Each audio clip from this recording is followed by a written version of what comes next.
dollars for a team that is not a contender anymore. I think he's going to be very much available in the trade market this summer. They're going to talk together about working together to see what might make sense. I think one team to watch in this marketplace, the Miami Heat. Okay, the Miami Heat. So obviously they've already acquired Jimmy Butler, and then we'll see if they could pair him with Russell Westbrook, which would make for yet another dynamic duo here in the NBA. There is no such thing as the NBA offseason. He probably knows that a little bit too well, but it's amazing. It continues to dominate the headlines ever since 6 p.m. Sunday Eastern last week happened. It's just been unbelievable. Who knows what's next? Well, the answer is he'll know what's next, and when we have something, he'll be here. Woj, can't thank you enough. Thank you, Zubin. Great to have you here. All right, so we're going to move on tonight here on SportsCenter. Woj is going to be back with some NBA is here. We got a little Wimbledon we're going to take you to from Ryan. Maybe leaving Oklahoma City as well. So they lose Paul George in a trade last night to the Clippers, and you can now only imagine what's going to happen with Russell Westbrook. You wouldn't think he'd want to sort of stick around on a team that goes from maybe NBA Finals contender or Western Conference Finals contender to now essentially looking at a full rebuild after they got those boatload of draft picks from the Clippers last night. Our Royce Young grew up in Oklahoma. He's covered the Thunder for us at ESPN 24/7, 365. Just take me inside the vibe of the city, the way that this team has been embraced so much by the entire state. You had Harden, you had Durant, you had Westbrook, and now you're on the verge of losing all three of them. It's a harsh reality, Zubin, and a hard day for, I think, a lot of Thunder fans and Oklahomans to process. Just for what you said, I think what it is, what today represents in so many ways is kind of the end of the first era of Thunder basketball. And whatever ends up happening with Russell Westbrook, if he is traded, if he's not, today kind of marks, I think, a moving on process for this team as they transition into what really is the first full-on reboot since the franchise relocated from Seattle to Oklahoma City. You know, the franchise itself was stunned by Paul George's trade request. They did what they had to do to make the best of what was a bad situation, but they're left with essentially a treasure trove of assets as they go forward. But this is a small market team, one of the smallest in all of professional sports, and one, Zubin, quite frankly and quite honestly, that has never experienced professional basketball without a superstar. So if Russell Westbrook does end up being moved, it makes you wonder what February games in Oklahoma City on a Tuesday night are going to look like if it doesn't have an all-NBA player to come watch. And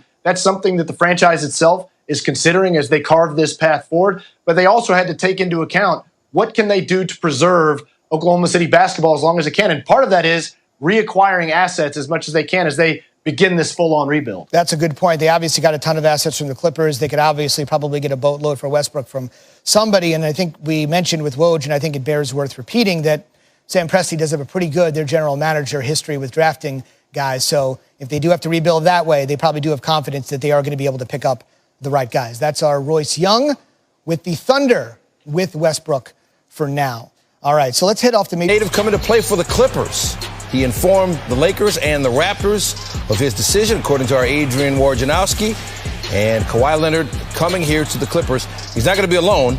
His choice of a running mate was Paul George. And the Oklahoma City Thunder are going to send George to the Clippers in a trade that will send Danilo Gallinari and Shai Gilgeous-Alexander to Oklahoma City. Mike Wilbon joining us now. Mike, first of all, what do you think about this decision from Kawhi Leonard?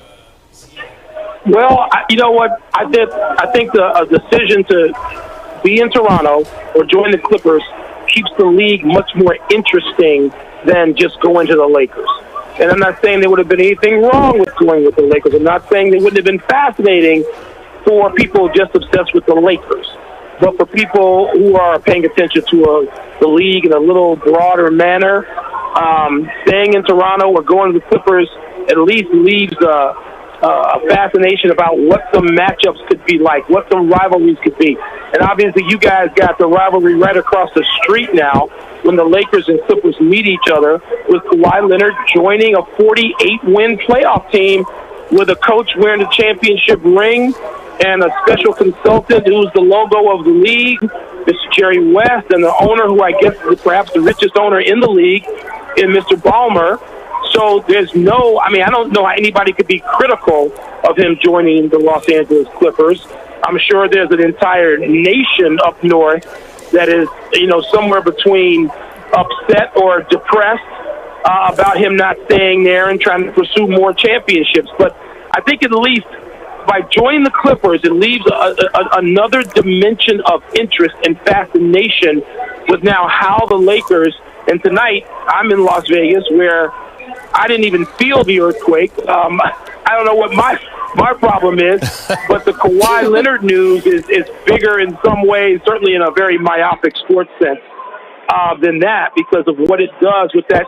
The Lakers were filling the house. Laker fans were filling the house tonight, and they were thrilled to see LeBron James and Anthony Davis in the house. And that's going to be now playing out in a way that the epicenter is going to tilt. But it tilts to both sides of that arena on both locker rooms, Clippers and Lakers. So big news we'll be analyzing for days.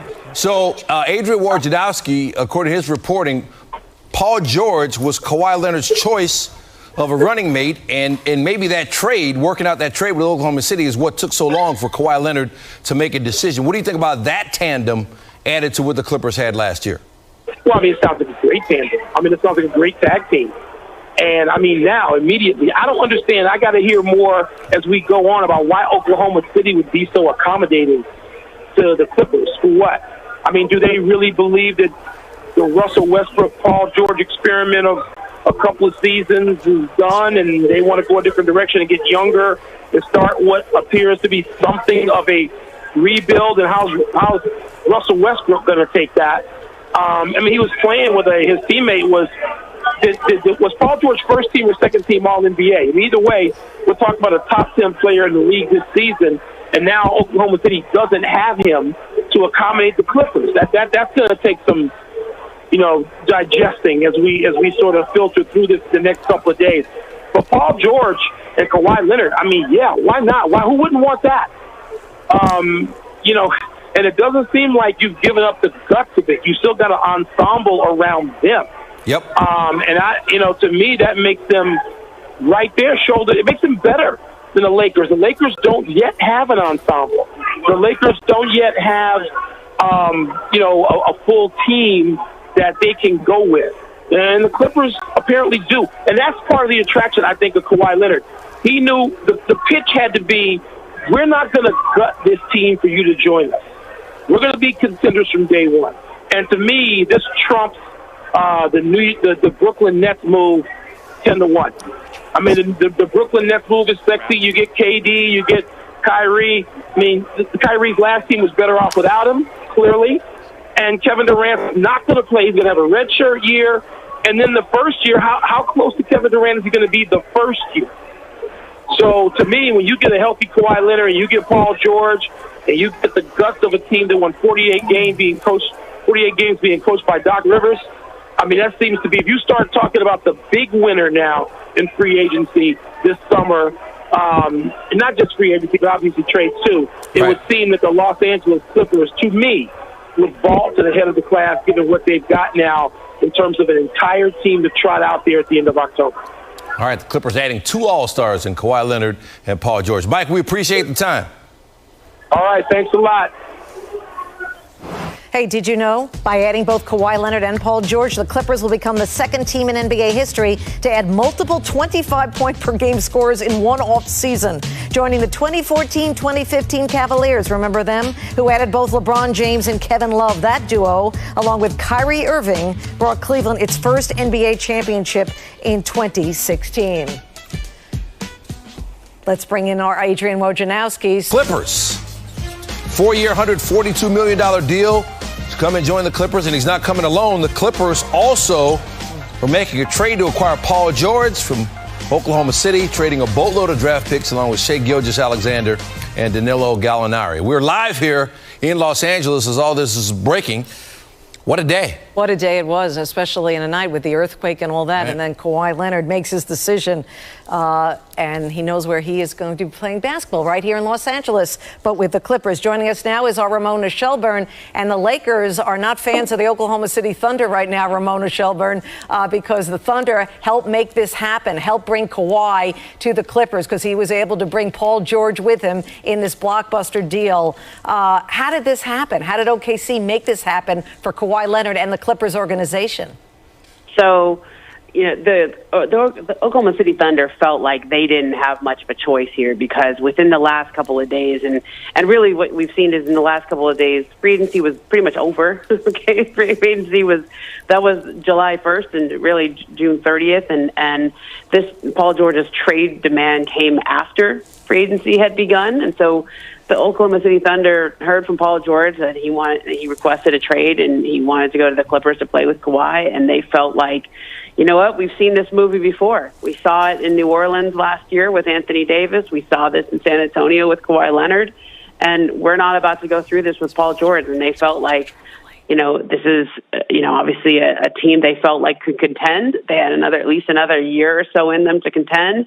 But if you were going to have an unhappy star there, they had to get what they could for him, and they got a fairly historic haul for Paul George here. But in some ways, the Thunder's perspective on it, they weren't really trading just Paul George. They were getting a haul for Kawhi Leonard too, because I'm not sure Kawhi Leonard goes to the Clippers without Paul George. We may be having a different conversation if they don't make this trade. Yeah, I asked that question, Ronan. It's a good point. I asked that question to Woj earlier in SportsCenter, and he said he doubted that would happen, that he would have picked the Clippers if Paul George did not come with him. So that was interesting. So now as we look at the Clippers and we look at the Lakers situation, we found out the Lakers agreeing to a deal with Danny Green, a 2-year deal. When you look at the Lakers and where they stand, what is your takeaway for them? Now what? Well, they were starting to get a sense that this wasn't going their way the last day or so with Kawhi Leonard, because the information, they kind of felt like this kept getting pushed back and pushed back. And they had to go about their business. I mean, they have a trade for Anthony Davis that's supposed to be completed tomorrow. And, because Kawhi Leonard was still out there, because you still had to wait on him, this is now 18 players involved in that trade and 8 different teams. I mean, this trade needed to go through on July 6th. And if Kawhi Leonard was still taking his time and was asking them, can you wait, this was going to start getting very uncomfortable for everyone involved. Now, Anthony Davis waived his $4 million trade kicker, and from what I understand, you can't unwind that. So he gave up $4 million for them to pursue Kawhi Leonard, and they thought they had a good chance at him. But, I guess he just has to, he's giving that money, I guess, to Danny Green. But I would expect them to move in short order to bring back Kentavious Caldwell-Pope. I know they've been talking concurrently with JaVale McGee and Rajon Rondo, certain guys they've had on the team in the past. This was obviously not Plan A. Plan A was to get the 3 stars, but they still feel really good about Anthony Davis joining their team once that trade goes through tomorrow. This we know, the rivalry, Clippers-Lakers, better than ever. Ramona Shelburne, thank you so much.